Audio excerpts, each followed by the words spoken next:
démocratie, avons-nous pu passer de l'euphorie au désenchantement, puis à l'espoir, et en l'espace d'une quinzaine d'années à peine, à la détresse. On a tous voulu la démocratie. Moi, je suis, comme bien d'autres ici, un acteur de la conférence nationale. Nous avons, dans l'euphorie, salué le retour à l'hymne national, la congolaise, écarté le drapeau rouge, applaudi à la nouvelle constitution, participé activement, et les scores sont là, aux premières consultations électorales, et assisté aussi en tant qu'acteur citoyen dans le Congo à la dérive, c'est-à-dire aux guerres civiles, aux affrontements, aux crispations, à l'élimination, à la barbarie. Il faut se poser la question. Et deuxièmement, si tant est que cette question peut trouver une réponse, comment faire de façon citoyenne pour poser les jalons d'un pas décisif vers autre chose, en essayant de dire plus jamais ça, mais de façon sincère. Alors c'est pour cela que mon exposé s'articule autour de 3 points. D'abord, Ndala l'a déjà dit, une espèce de remise en contexte de ce qui s'est passé chez nous à l'époque où notre pays s'éveille à la compétition politique. Parce que ce qui est important dans ça, ce n'est pas de dire seulement, et Gray a raison, c'est extraordinaire sa mémoire, ce n'est pas de dire seulement qu'il y avait le MSA, filiale congolaise de la SFIO, le PPC relié au Parti communiste français et l'UDDA assimilé au RDA. Il faut comprendre aussi que l'existence formelle de ces partis concernait une minorité de notre population, c'est-à-dire la minorité instruite, des lettrés, des greffiers, au Pango en était un, des commis aux écritures, ainsi de suite. Et l'écrasante majorité de notre population, composée de ruraux, était en quelque sorte comme captive de la compétition qui opposait ses leaders. Et donc, l'existence du pluripartisme n'était pas en soi générateur des conflits ou de la violence. C'est la compétition pour les élections locales, pour les élections municipales et ensuite pour la présidence de la République à partir de 1958 qui a créé les crispations en engendrant des mobilisations partisanes fondées sur la référence à l'ethnicité autour du MSA et de l'UDDA principalement parce que le MSA et le PPC s'étaient alliés pour pouvoir affronter certaines élections. Moi j'avais 8 ans en 1959, j'ai vu mon père avec sa carte du MSA se mobiliser pour aller participer à des réunions autour de l'emblème du COP, qui était l'emblème du MSA. A l'inverse, j'ai vu des gens de Bakongo et ailleurs se mobiliser autour de l'emblème du Caïman. Il n'y a pas beaucoup de gens dans cette salle qui se souviennent d'une chanson qui s'appelait à l'époque, un slogan qui s'appelait dans les quartiers Potopoto et Wende, « Soso Amelingando ». Eh oui, Soso Amelingando, ça veut dire le coq avalé le Caïman. Essayez toujours. Vous verrez si on peut y arriver.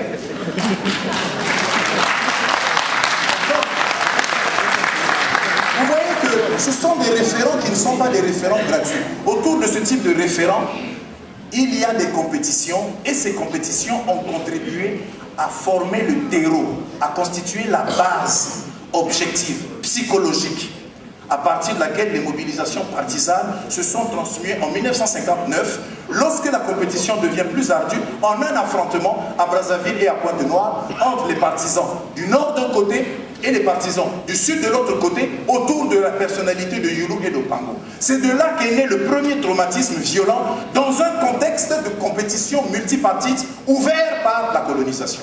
On ne dit pas que la colonisation est à l'origine des guerres. On dit que la colonisation a créé les conditions permissives en faisant en sorte que, par l'ouverture de l'espace du champ politique,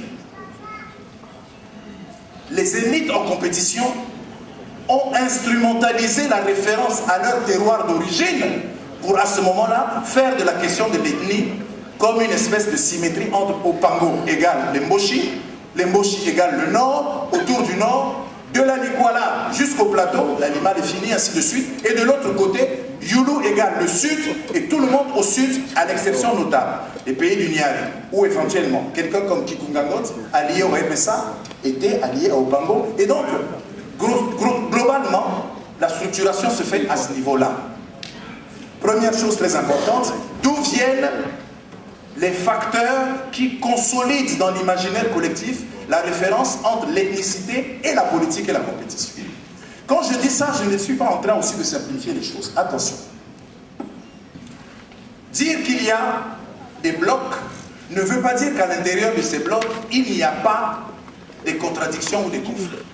Il ne s'agit pas de simplifier en plus les choses. Le Nord n'est pas une entité homogène, à plus forte raison politiquement, à plus forte raison aujourd'hui. Le Sud non plus.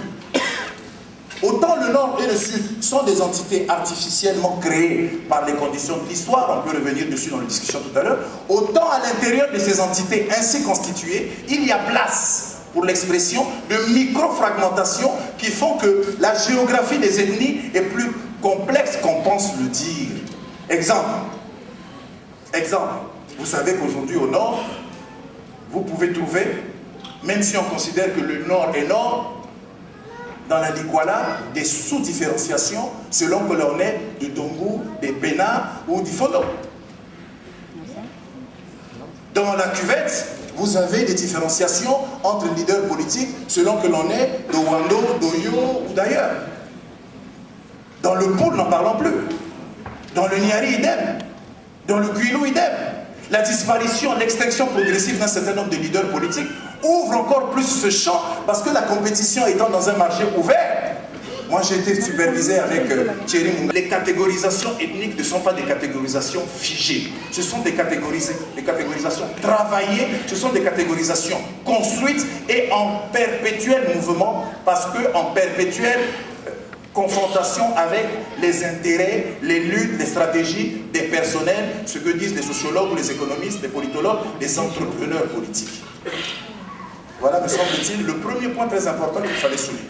Deuxièmement, à partir du moment où nous avons repéré ce contexte historique, de quelle manière est-ce que l'on passe de ce contexte historique à la situation de violence? Ici, il nous faut faire une petite périodisation.